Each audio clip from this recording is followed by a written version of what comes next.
Halo guys, welcome back to Korea Realme bersama orang Korea yang medok.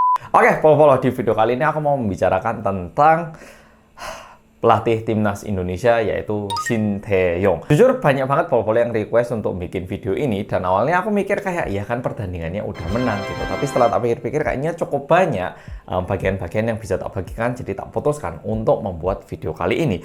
Dan di video kali ini aku juga bakal jelaskan bagaimana kondisi di Korea dan juga kenapa dulu waktu Shin Tae-yong ini menjadi pelatih timnas Korea itu pernah dilempari telur dan bantal. Karena mungkin banyak yang ngeliat di Reels ataupun di TikTok gitu tapi nggak tahu lebih tepat karena apa? Memang itu nggak benar, tapi tak jelaskan biar lebih paham. Oke, langsung kita mulai. Nah, tak jelaskan dulu orang bernama Shin Tae-yong ini. Dan sebenarnya sebelum menjadi pelatih timnas di Indonesia, Shin Tae-yong ini juga memiliki cukup banyak rekor ataupun sejarah menjadi pelatih timnas. Dan bahkan di Korea menjadi pelatih timnas U23 itu dari tahun 2015 sampai 2016. Lalu U20 itu tahun 2016 sampai 2017. Lalu menjadi pelatih timnas Korea itu tahun 2017 hingga tahun 2018. Nah, waktu Shin Tae-yong ini menjadi pelatih timnas tahun 2018 ini, waktu World Cup di Rusia itu, terjadilah kejadian telur itu. Lebih tepatnya setelah selesai pertandingan. Sekarang polo-polo pasti mikirnya itu banyak yang ngeliat di Reels ataupun TikTok sehingga ngerasanya itu karena sekali kalah langsung dilempari telur dan juga dilempari bantal, nggak dihargai mending di Indonesia. Benar, setuju. Dilempari telur, dilempari bantal itu sangat-sangat salah dan menurutku sangat tidak etis.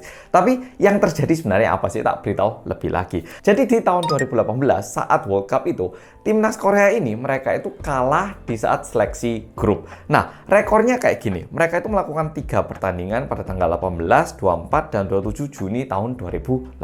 Pada tanggal 18 tanding sama Swedia, kalah 1-0. Lalu tanggal 24 sama Meksiko kalah 2-1. Anehnya di tanggal 27 lawan Jerman itu menang 2-0. Nah, karena kalah 2 kali akhirnya Korea ini pulang, nggak bisa lanjut ke top 16. Nah, waktu timnas Korea ini balik ke Korea lalu di Incheon, waktu melakukan press conference terjadilah kejadian lempar telur ini. Dan kalau misalnya polo-polo cari lebih lanjut kenapa ini terjadi di Korea, sebenarnya orang Korea sendiri pun sangat tidak suka dengan orang-orang yang melakukan hal ini. Jadi sama aja kalau misalnya di Indonesia ada bocil melakukan sesuatu lalu itu masuk di Korea, lalu orang-orang Korea menilai semua orang Indonesia kayak gitu, tentunya sangat disayangkan ya toh. Nah, ini juga yang aku rasakan. Jadi setelah kejadian itu di komen-komen cukup banyak orang-orang bilang kayak gini, kayaknya yang ngelempar telur sama bantal ke timnas Korea waktu itu merupakan orang-orang yang melakukan judi olahraga, sports betting gitu, yang legal. Dan waktu itu mungkin mereka itu judinya itu naruh uang di Jerman. Tapi siapa yang ngira Korea menang lawan Jerman 2-0 lagi. Dan mungkin diakibatkan itu mereka kehilangan uang. Oke, jadi di Korea sendiri yang ngelempar telur sama bantal itu tidak dipandang bagus. Jadi aku berharap melalui video kali ini juga buat polo-polo yang mungkin misalnya tahu teman-temannya yang ngira ini tuh cuma dilempar telur karena kalah. Nggak semua orang Korea kayak gitu deh. Itu cuman sebagian dari orang-orang yang keniatan dan kemungkinan sampai ngelempar telur. Yo, siapa yang bakal melakukan kayak gitu?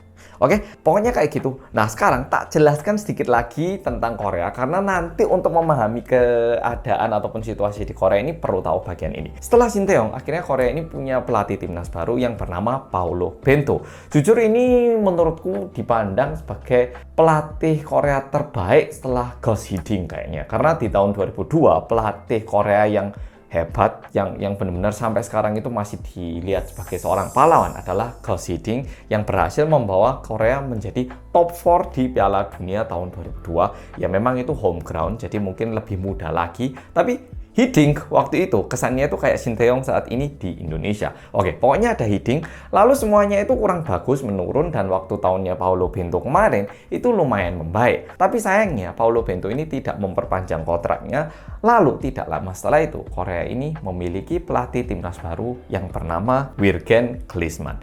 Nah, ini yang membuat jujur cukup banyak orang Korea itu sangat amat keramat marah dengan Asosiasi Sepak Bola Korea. Jadi mungkin PSSI-nya Korea atau PSSK lah kita bilangnya, oke? Karena kepalanya PSSK ini merupakan salah satu keluarga dari pemilik perusahaan Hyundai. Dan selama ini kayak asosiasi sepak bola ataupun PSSK Korea ini selalu dikepalai sama orang Hyundai gitu. Tapi semakin berjalannya tahun, terkesan kayak performance-nya itu nggak bagus dan tidak terlihat adanya perkembangan, adanya itu penurunan. Sedangkan pemain-pemain Korea zaman sekarang ini jauh lebih baik dibanding tahun-tahun sebelumnya. Kita punya Son Heung-min, ada Lee Kang-in, ada Kim Min-jae, Hwang Hee-chan, dan juga pemain-pemain lainnya yang sebenarnya bisa dibilang world class. Tapi ketika dijadikan satu tim, kok nggak bagus gitu.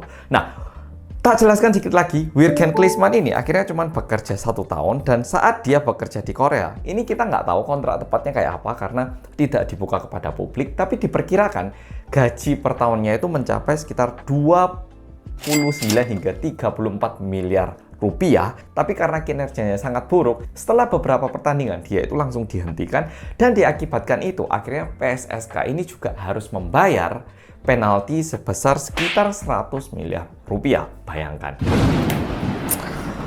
Nah, makanya di tahun 2024 ini jujur Korea itu masih belum punya pelatih timnas yang sebenarnya. Saat ini pelatih timnas Korea yang Hwang Son-hong itu juga bisa dibilang pelatih sementara yang dicoba dulu, karena kalau nggak ada pelatih nggak bisa ya tuh, sehingga ini kayak digunakan sementara. Bisa nggak kalau bagus mungkin mau dipertimbangkan sebagai pelatih sebenarnya. Pokoknya di Korea saat ini warga Korea itu sangat-sangat marah dan juga dendam, benci sama PSSK, khususnya sama kepalanya, karena pemilihan pelatihnya itu sangat-sangat buruk. Oke, ini perlu diketahui karena nanti bakal tak senggol lagi. Dan akhirnya pertandingan antara Korea dan Indonesia terbuka, yaitu pada tanggal 26 April tahun 2024. Aku jujur nggak nonton, karena aku kalau nonton, nggak enak hatinya. Korea ngegol mau seneng ya nggak enak, Indonesia ngegol mau seneng ya nggak enak. Jadi aku milih nggak ngelihat, karena istilahnya kayak ngelihat mama sama papa berantem gitu. Siapapun menang ya senang, tapi melihat seseorang harus kalah itu yang menyedihkan buat aku. Jadi aku nggak nonton. Nah, dari hasilnya mungkin Paul udah tahu di selama pertandingan itu berakhir dengan 2-2, tapi di penalti kick Indonesia menang dengan mencetak angka 11, sedangkan Korea mencetak angka 10. Selamat buat timnas Indonesia terlebih dahulu. Nah, dengan ini, Korea yang selama 40 tahun terakhir selalu ikutan Olimpik, jadi tidak bisa ikutan Olimpik di Perancis. Jadi, untuk warga Korea, selama ini Olimpik adalah sesuatu yang selalu bisa kita hadiri. Jadi tidak bisa. Bayangkan seberapa menjeknonya. Nah, di sini bukannya aku merendahkan Indonesia ataupun meninggikan Korea, tapi untuk warga Korea, kita ini udah sangat-sangat dikecewakan sama kejadiannya Jurgen Klinsmann, uangnya habis banyak, udah gitu kali ini nggak bisa ikutan Olimpik di Paris, sehingga rasa marah kepada asosiasi sepak bola Korea itu sangat-sangat tinggi. Nah, sekarang yang mau tak bahas, bagaimana reaksi warga Korea melihat Shin Tae-yong yang melatih timnas Indonesia dan bahkan mengalahkan negaranya sendiri, yaitu Korea.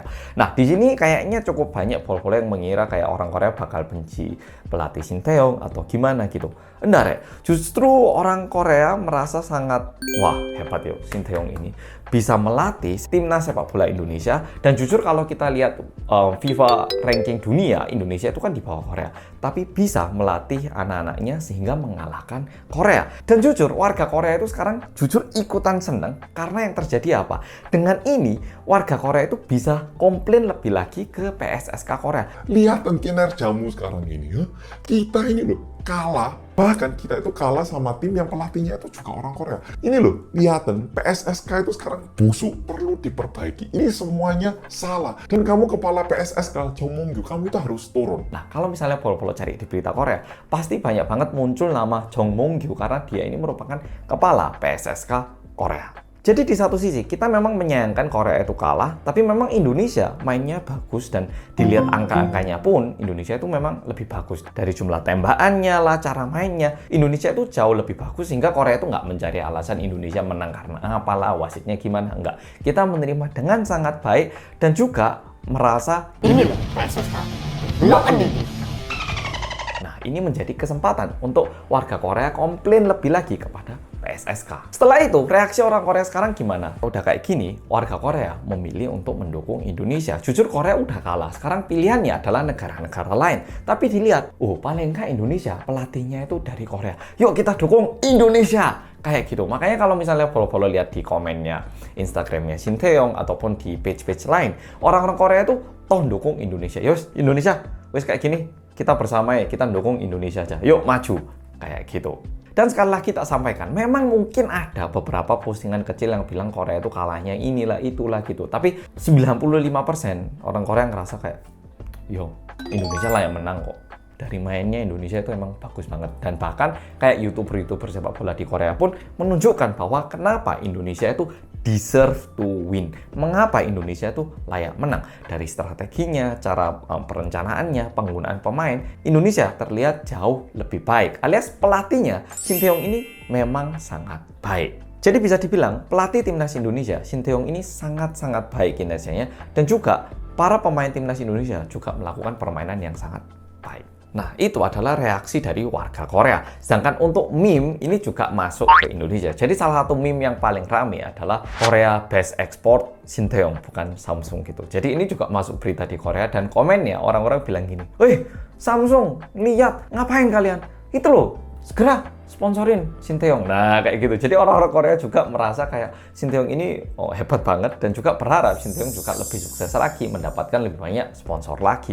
Dan memang bagus tuh. Lah Indonesia menang kok, buktinya ada kok. Ya toh. Dan ada juga satu meme yang menunjukkan bahwa Garuda mengalahkan harimau karena Korea ini kan kita itu ikonnya harimau, sedangkan Indonesia kan simbolnya adalah Garuda. Dan Garuda ini mengalahkan harimau, ya orang Korea mau bilang apa? Lah kalah kok. Nah, jadi kondisinya kayak gitu. Nah, sekarang aku pengen membicarakan satu hal ini.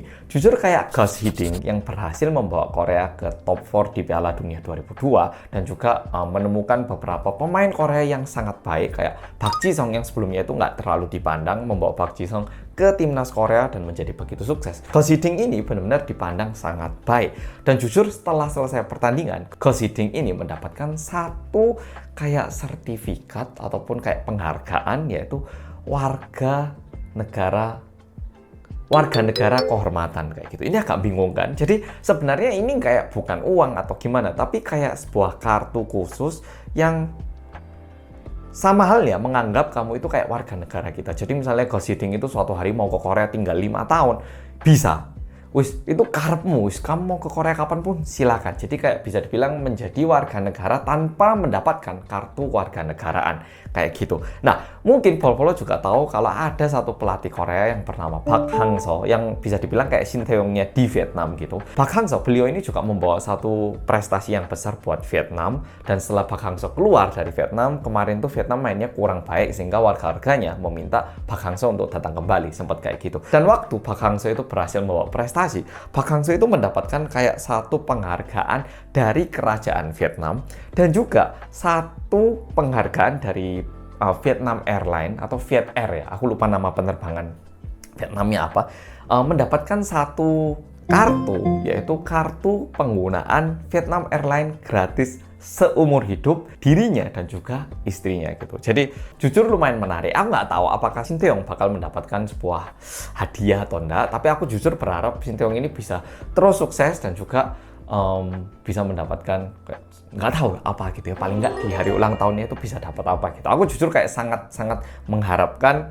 Jujur aku sangat-sangat mendoakan biar beliau itu bisa lebih sukses dan juga bisa membawakan prestasi yang lebih tinggi lagi buat Indonesia. Dan jujur dengan kalahnya timnas Korea kemarin itu cukup banyak orang-orang yang juga merasa ini loh, kita nggak boleh lagi merendahkan sepak bolanya di negara lain. Karena jujur Korea ini merupakan salah satu tim yang di Asia juga lumayan kuat ya. Tapi kayaknya untuk beberapa tahun terakhir ini kita ini terlalu merasa kayak ini loh, kita the best, kita pasti menang. Mungkin bisa dibilang kayak kurang siaga, merasa kayak paling kuat gitu. Dan berharap dengan kejadian ini PSSK dan juga timnas Korea bisa lebih baik lagi. Dan satu hal lagi yang pengen tak sampaikan adalah angka kelahiran di Korea itu sangat rendah. Jadi kemungkinan munculnya lagi Son Heung-min, Lee Kang-in, Kim Min-jae itu semakin rendah karena angka kelahirannya loh semakin kecil. Kemungkinan orang yang memiliki talenta yang sangat hebat pun juga semakin menurun. Sedangkan Indonesia masih banyak banget angka kelahirannya. Aku ngerasa supporternya juga banyak, potensinya juga banyak. Jadi aku nggak bakal kaget kalau misalnya mulai tahun 2024 sampai tahun 2050, kualitas permainan sepak bola di Indonesia itu begitu naik. Aku nggak bakal kaget. Tapi mungkin satu hal yang tak harapkan di Indonesia itu, aku berharap mungkin Indonesia bisa melakukan investasi lebih lagi di stadionnya ataupun di budayanya, agar lain kali kalau misalnya ada turis ke Indonesia, itu juga bisa ikutan nonton sepak bola di Indonesia dan juga ada kayak budaya baru yang bisa dinikmati gitu. Karena kayak misalnya orang Korea ke Inggris gitu, kayak kesannya itu harus nonton pertandingannya Tottenham ataupun Manchester gitu, karena tempatnya bagus, lalu ada satu hal yang bisa dinikmati gitu. Jadi toh udah kayak gini, aku berharap stadion ataupun budaya sepak bola di Indonesia juga ikutan naik, bisa meningkatkan industrinya, dan juga orang-orang yang lain kali ke Indonesia nggak mek Bali tok ae, yuk bisa nonton sepak bola di Jakarta, di Medan, di Jayapura, atau dimanapun gitu. Oke, polo-polo, video kali ini sampai di sini. Dan sebelum mengakhiri video, sekali lagi selamat buat timnas Indonesia dan juga pelatih Shin Tae-yong. Jujur aku nggak pernah ketemu. Aku kenalnya ini penerjemahnya Jong Seok-hyung. Itu dulu aku pernah ketemu waktu kita nerjemah Running Man ke Indonesia bareng. Terus kemarin waktu di Jakarta kita sempat papasan di jalan gitu. Tapi nggak tahu kalau misalnya aku bakal ketemu lagi. Tapi ya sukses buat semua pelatih timnas Indonesia. Makasih sudah nonton video kali ini dan sampai jumpa di video berikutnya.